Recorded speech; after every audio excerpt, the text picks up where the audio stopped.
Welcome to the massive open online course on computer science. The subject operating system, the topic security. One of the earlier topics is protection. A good operating system assures protection with shared resources amongst the users who are using the system.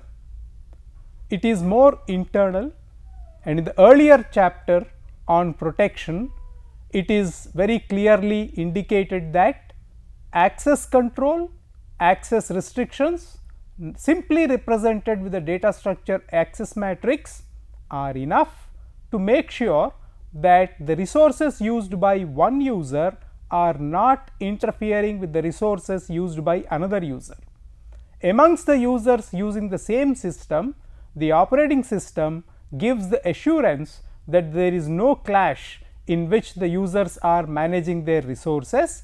However, while we acknowledge that the systems are going to take care of the logs, the administrative information, the way the access matrix is managed, the way the code is written, it is the user who is expected to become more and more clear about what are the resources that he or she is demanding from the system, for what time, for what duration, when can the program execute correctly. Most aspects of the correctness of the programming depend on how clear-minded the programmer is when using the system. The blocking of the resources, the releasing of the resources, most of these are very clearly specified by the user. Protection is something which is stemming more from the known users. Security anticipates that outside of the purview of the operating system, there can exist some method by which the breach can happen in the system, and therefore there is a security violation. In simpler terms, protection is what we call is internal, security is what tends to be called external. In a typical system, the way we perceive is 70% of the users are very enthusiastic. They are very keen on understanding how the system works. This challenge to the mind of knowing how to program, what to demand from the system exactly is very interesting. Lot of bright minds come to computing and operating systems primarily because there is this challenge. 70% of the users are like that. 10% of the users are usually not happy with the system. They are not convinced that the system is going to work, so they are not likely to focus that much on what is the demand they are putting on the system. 10% of the people are completely cut up with the system. They think that if the system is under their control, they can bang the system better and make better programs happen on their own. But then we like to keep that distinction. There are disenchanted, disillusioned and disgruntled users. 70% of the users are very good, 10% are disenchanted, disillusioned, not paying so much attention to what the system demands. If they pay attention, it will be great. Disgruntled, they are completely convinced that unless the entire authority of the system is with them, they cannot do much.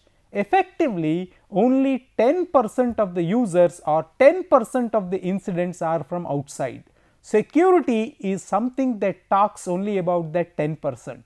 90% of what we are doing is mostly protection based, and it is very simple, as we have seen in the earlier chapter. This is what is called security problem, because that 10% appears to be only 10%, but when that incident occurs, it is havoc. All 90% of the users are impacted. The impact factor of a security breach is very high. That is the reason why we define the security problem as only 10% external, but then all threats, system threats, program threats, cryptography, user authentication, everything that is listed in this particular slide are serious concerns, because one incident, one breach in that 10% of the users will mean that 90% of the users are going to be impacted. The impact factor can be adverse. So therefore, what are the solutions? We discuss this from a systemic perspective to discuss security threats and attacks, to explain the fundamentals of encryption, authentication and hashing, to examine the uses of cryptography in computing, to describe the various countermeasures to security attacks. System is secured if resources used and accessed as intended under all circumstances. That is, the programmer is clear, the systems administrator is clear, the system is absolutely deemed secure if everybody is very clear about what they are doing about the system and the system is tracking very precisely what everybody is doing. This is unachievable. We are all saying the same, that we are not intending to create a 100% foolproof system. There will be people who would want to penetrate the system, there will be threats, there will be vulnerabilities. So, it is unachievable. We cannot achieve that everybody is focusing clear minded about what resources they want, what is the program they are written. We are all erroneous programmers, as we see much later. Threat is potential security violation, attack is attempted to breach security, a vulnerability is something that you have to carry. It may not be a violation, but it is always a potential for violation. Attack can be accidental or malicious. Most of the time 70% of the users are only playing with the system, experimenting with the system, are trying to write a program that improvises on what is the existing program. In the process there are accidental breaches. Most of the time that is how we talk about 10% disenchanted, disillusioned, 10% disgruntled. That 20% band is also manageable through protection mechanisms which are very easy. We can make people aware, users aware, and fall in line with what the system requires from them. Be precise, this is the resource that I want. If you are clear minded, the system is always with you. Easier to protect against accidental than malicious misuse. So, what we have been telling is accidental occurrences are usually 90% of the threats, 90% of the attacks. 10% are malicious, and we are very clear that as we progress, there definitely exists a reason to believe that insider threats are there, insider attacks are there, but all that when converted into percentage is only 10%. There is an insider threat, there is an internal breach also, but those that become malicious in that exercise are only 10%. So, security began to be blurred. The idea of protection and security began to be blurred. What began as a clear internal, clear external ideas now have a gray zone where there is a malicious misuse, and we are trying to come up with ways and means of finding out how to manage these security violation categories: breach of confidentiality, unauthorized reading of data. In the protection chapter, we have seen that every resource can have certain access permissions, access rights. The owner will have maximum permissions. Group, some limited permissions can be given, others may or may not have any access. If we breach the permissions, it is unauthorized. Most of the times we are concerned about data as a precious resource. This data can be about the system data, this data can be about administrative log, many cases where we have been talking about unauthorized reading of data, breach of confidentiality, breach of integrity, unauthorized modification of data, breach of availability, unauthorized destruction of data. So, most of the times the systems people have done something which is very interesting. We created a specialty called databases. Anything to do with data, there will be a database management system which the system will accept, and they coexist. The top 3 violation categories which are so special to data are better done through a specialty called database management systems. Theft of service, unauthorized use of resources, denial of service, prevention of legitimate use. The user has the permissions, but at the time when they wanted to access, it is not there. They are not able to access. It is deemed a security violation. Masquerading, that is, the user is somebody else, but there is a breach in terms of authentication, which we will see later in the later slides. We will see how that authentication is very important.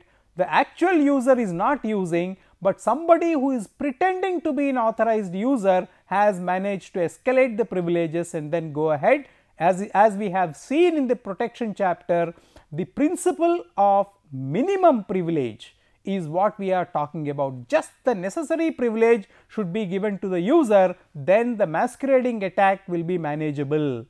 Replay attack as is or with message modification, man in the middle attack, intruder sits in the data flow masquerading as sender to receiver and vice versa.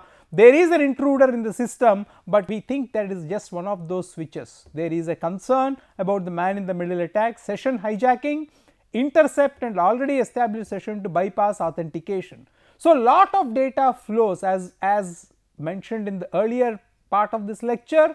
Protection and security now have a gray area. There is a gray area which is neither fully internal nor fully external. The lot of flow is happening, no computer is an island, all computers are connected, all resources are connected. The network is the computer. You can theoretically sit in this office and work. My computer can connect to the internet even now. And then where is the data going? It is not limited to this location. I am accessing some other remote computer and lot of data flow is happening. The man in the middle is both necessary and it can also become a problem. I can manage how to get the data in a manner where it fits with this lecture. Session hijacking, intercept an already established session to bypass authentication. So, this is the pictorial representation. What we have done is that first things first, the security measure levels are bifurcated, first as physical and then as human. Data centers, servers, connected terminals, most of the operating systems do not really look into the human aspects to the extent where we should be looking at this first level of distinction. And what we did is, next level of distinction is operating system, network. Effectively, we have been talking about a way of having these levels: physical data center protection, physical servers. So, we expect that the infrastructure where all these machines are housed, all the security equipment is housed, is also protected. The human people who are going in, how they are coming, how they are going, all of them are protected.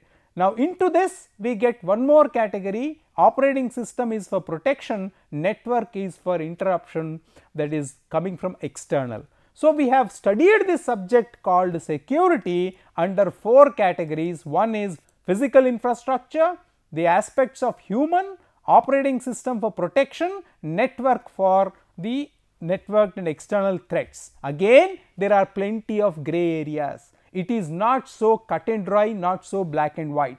Security is as weak as the weakest link in the chain. Any one of them, if it is weak, it will be exploited.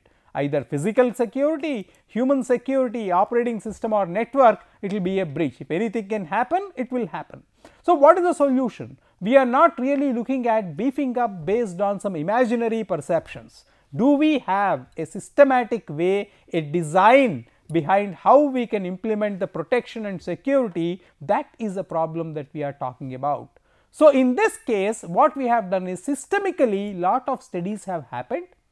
We understand that programming is a very disciplined exercise. Good programmers are there, good programmers with lot of experience are doing the coding. Therefore, we are able to isolate that at the best level of programming there are not too many threats. Good programs have been written, good code has been written, but however, we find that there are limited number of threats which we are not able to do anything. There is a very good indicator that says that even 10 years of experience in programming, when if somebody has and writes a code, there will be one fault in every 7 lines of code or every 10 lines of code. There is no excuse for that. Programming as an exercise is like that. Therefore, we have seen that even the best of the codes, best of the programs do have some inbuilt threats. Some of the threats which have become very prominent in the last 1 decade or 1.5 decade: Trojan horse, code segment that misuses its environment. Well, we cannot say whether it is intentional or unintentional. Most of us are very bad secure programmers. We are good programmers, but bad secure programmers. Hardly 5 people for every 1000 may have a good idea about secure coding. We have therefore depended on the operating system to take care of both protection and security. However, it is becoming too expensive, too prohibitive. Today, the demand is that the application programmers will take care of protection and security as needed by the application programmer, and therefore, in the last 10 to 15 years, the program based threats are becoming more and more prominent in the way people are talking about security violations. When it was only with the operating system, we were probably doing well, but we were completely unable to justify how the resources are being used effectively and efficiently. When it moved into the hands of the application programmers, we are able to show that there is a lot of flexibility, but these program threats have become very dominant. People have been talking, writing, most of the tabloid press are also talking about Trojan horse, talking about spyware, pop-up browser windows, covert channels. It's called covert channels, that's insider threat. Up to 80% of spam delivered by spyware infected systems. Spam is now very common. We are having folders, email folders now have spam as a regular exercise. 20 years back, the spam folder was a horror for us. We could never explain how spam was coming. It gets into the folder and we don't know how it was. Today, it's more or less a feature. All right, it might have gone into the trash. It might have gone into the spam. I sent an email, you didn't receive, where is it? It must have gone into the spam folder, please check. We have become accustomed. Lot of users are now beginning to understand that eliminating all these threats is a bigger hazard than managing the threats. We don't want 100% foolproof systems. So, what we have done is lot of users began to get used to these threats. If you have sent a mail, if it is not in the inbox, first check in the spam folder, check in some other folder, accidentally it would have gone, it could have been delivered.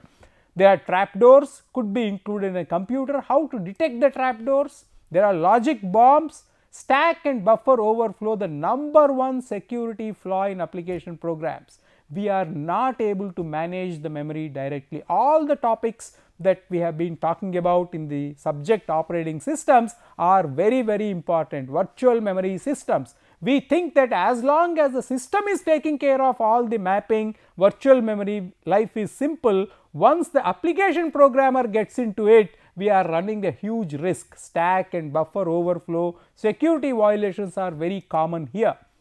So, these are certain serious considerations. As we move further, viruses, code fragment embedded in a legitimate, you give me 100 lines of code, I will never be able to prove whether there is a virus in that or not. It's not easy to verify formally. It's a 100-line code, please keep using. If a virus comes, this is the antidote. If you detect a virus, if it is hitting, we should be able to manage it. Managing the threat is lot more simpler than completely eliminating these threats and security related concerns. Virus dropper inserts virus onto the system. Most of the packages that clean up the virus are accused of saying that they are also planting viruses. Well, it is inevitable because they are creating loopholes in the process of detecting a virus. They would want to invite the virus to attack the software that is protecting. They would want it to attack, then they will win. If there is a virus, it should attack the antivirus package, then it will be easily trapped. Otherwise, it is searching for a needle in the haystack. You will waste lot of time doing proactive combing. So, they are always accused of saying that there is a virus dropper. They will insert a virus, let the attack come onto the antivirus package. It is easy to detect and remove. File parasitic, boot mem. By design, there are certain threats. By writing, by way of programming, there are certain kind of threats which we cannot avoid. As we have seen in the chapter protection, language level facilities are now there, so that protection and security can also be done by the application programmer in addition to what the operating system does, and the challenge has increased manifold. Every day, even a 10th class student is now creating a mobile application and then we are running it out. Java was discussed in the chapter protection. It is very useful to understand that language level features are going hand in hand with this operating system level features to help us take care of all these things. Encrypted, stealth, tunneling, all these are the technical terms. The threat continues. Attacks are still common, they are still occurring because we are not building 100% foolproof systems.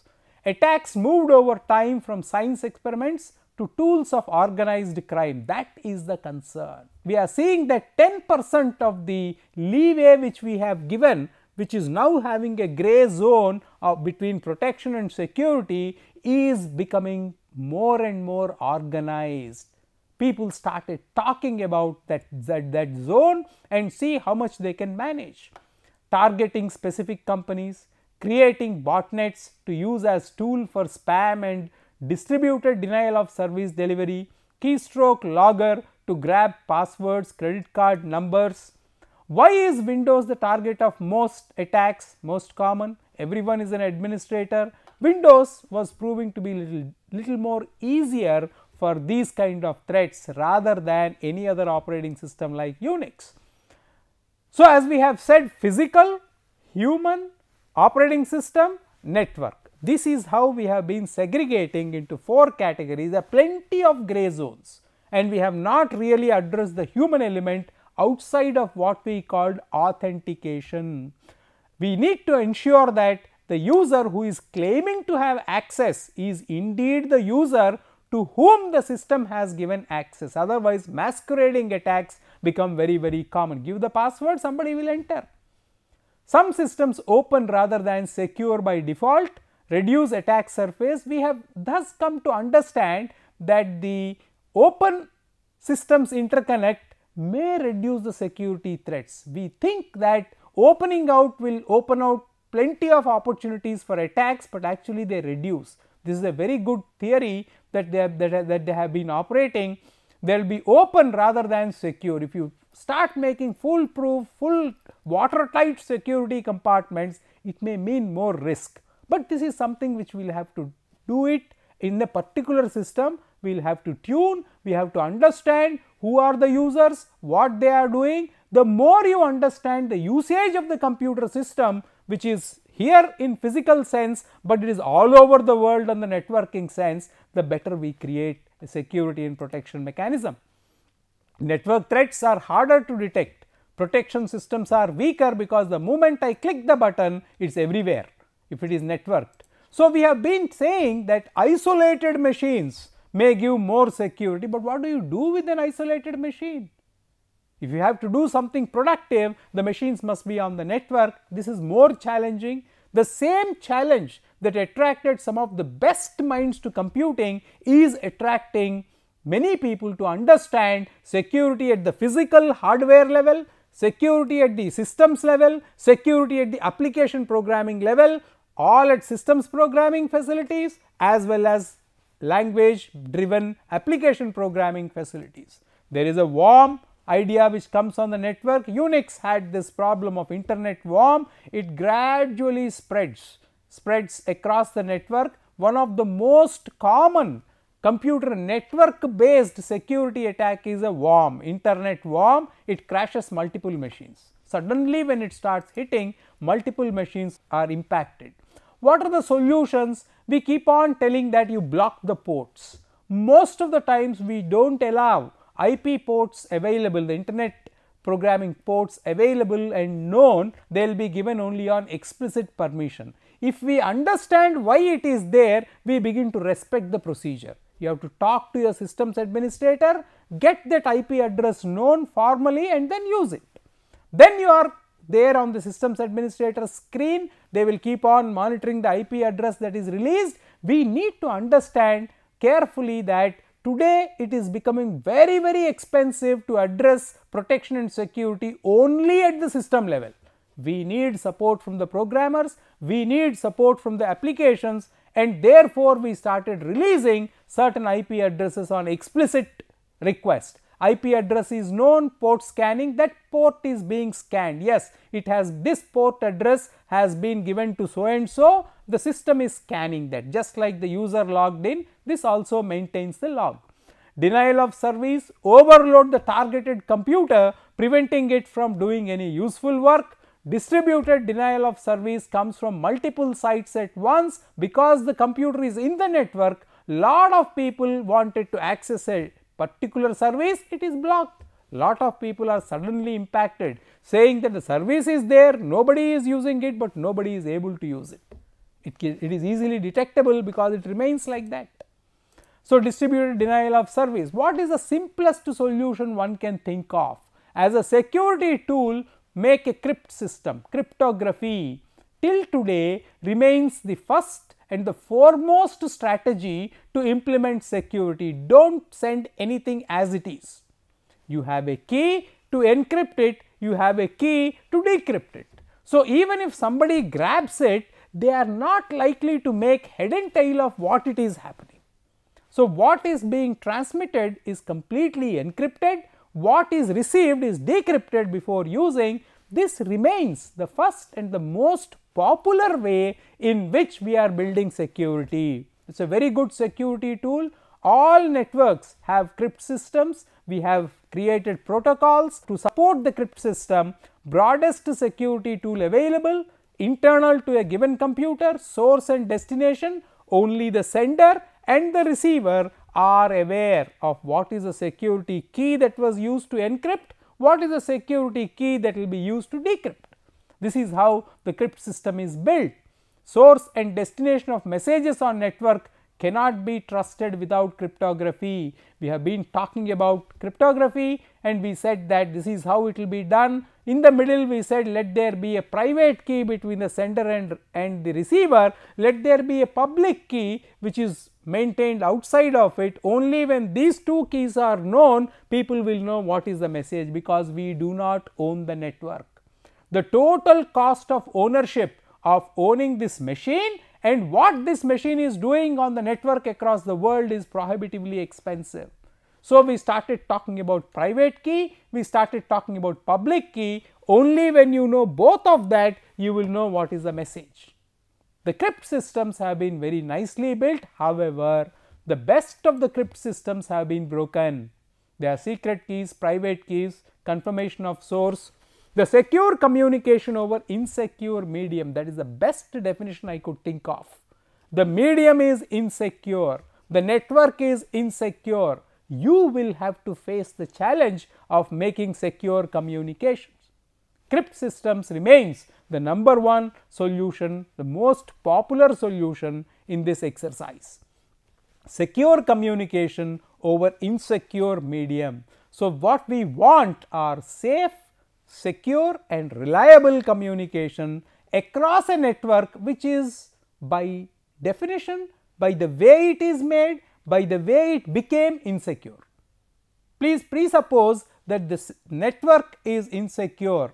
On top of it, you are facing the challenge of secure communication at the physical hardware level, at the operating system level and the application programming level. In this particular chapter, we will focus only on the operating system level, public key encryption, private key encryption.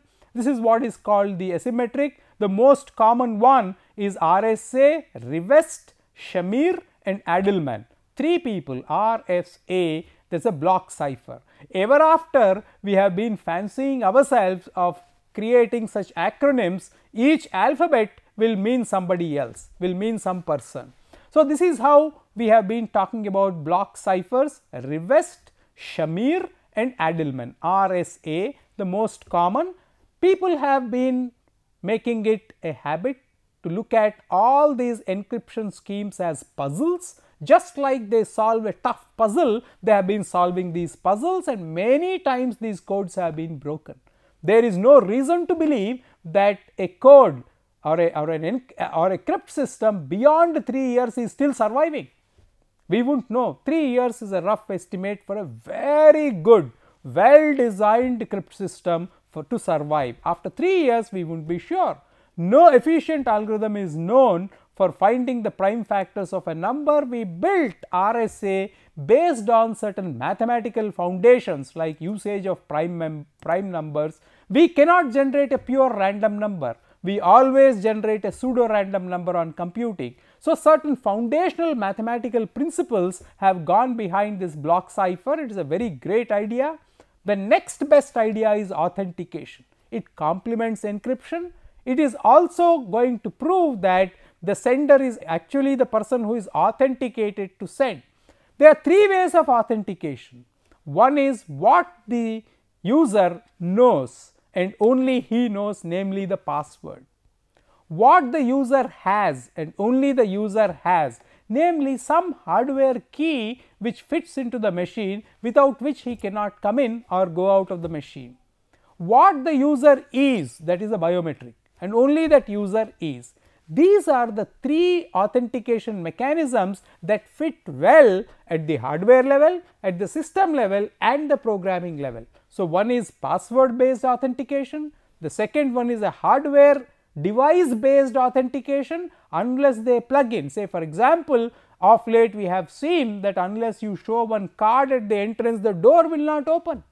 Most of the hotels are like that, even the lift, the elevator will not open if the card is not there, if you are not authenticated. Then the next solution is biometric. We have been talking about biometrics to prove authentication. All three authentication mechanisms are now in use. We have begun to mark attendance also using the RFID readers and biometrics like fingerprinting. So, we have talked about so many things that have now become algorithmic in authentication. All of them can be breached. It is just that we are hoping that some combination of a password, of a hardware device and biometric will give us the maximum security that can go hand in hand with encryption mechanisms. We have built lot of algorithms, lot of crypt systems, 3 years they may be broken. Please do not take this 3-year number as the maximum, but usually the rough average estimate is it is a very good encryption system if it survives 3 years of use. After 3 years we will have to improvise, we have to build some other system. We have been talking about larger bit length. Then we are talking about another level of authentication, namely digital certificate. So, in the area of security we have the first solution as encryption, second solution is authentication. There are 3 methods. One, what the user knows and only he knows. Second, what the user has and he or she only has, please use he or she. The third method is what he or she is, biometric. A combination of these 3. Then came the next idea called digital certificates. You have a digitally signed certificate to authenticate that it is indeed the certifying authority that has told there is a trusted party that receives proof of identification from entity and certificate that public key belongs to. Man in the middle attack on asymmetric cryptography, we have been talking about a great authentication, and what we need to understand is this method of implementing the cryptography, the crypt system is now becoming very popular. Secure socket layer for payments, network layer, sometimes we need to understand all this. You can look up implementing security defenses at these 3 levels: defense in depth, security policy, signature based. There are anomalies we have to detect, there are false positives, false alarms will be there. Suddenly they will tell my machine is breached, but may not be there. Spurious mails, spam mails, we have gotten accustomed to these everyday experiences. 20 years back, each one of it was a nightmare. For those of us who are working in the system, each one idea has produced several PhDs also in these past few years. Virus protection, auditing, accounting, logging. Please understand that these 2 topics, protection and security, must be studied in conjunction with auditing, accounting, encryption. We have talked about the authentication, multiple authentication mechanisms, firewalling. We can indicate which IP address is acceptable. One of the ways of telling is you get a prior permission for using an IP address and use it. If we understand, we will do it. Personal firewall, application proxy firewall, system firewall. Now we have graded the systems A, B, C, D. D is minimal security, C will be little better, B is much better, A is fully formal. The US, it is an old method, it is all textbook method. People have been telling that these are all old methods, they have had some proofs. A, B, C, D categories of the systems without which we are not able to progress. All these ideas, namely encryption, authentication, 3 ways of authentication, then we have certifications for assurance, we have digital signatures, we have a way of classifying the security mechanisms. All these give you protection and security. They are both no more watertight compartments, there is a gray area. There are 70% of enthusiastic users, 10% of disenchanted users, 10% of disgruntled users, only 10% are expected to be from outside. Now we are seeing a gray zone in the 30% area where we are talking about covert channels, talking about insider threat. These two topics must be studied together and in conjunction with several other functionalities of operating system like administrative data, logging and so on. Thank you.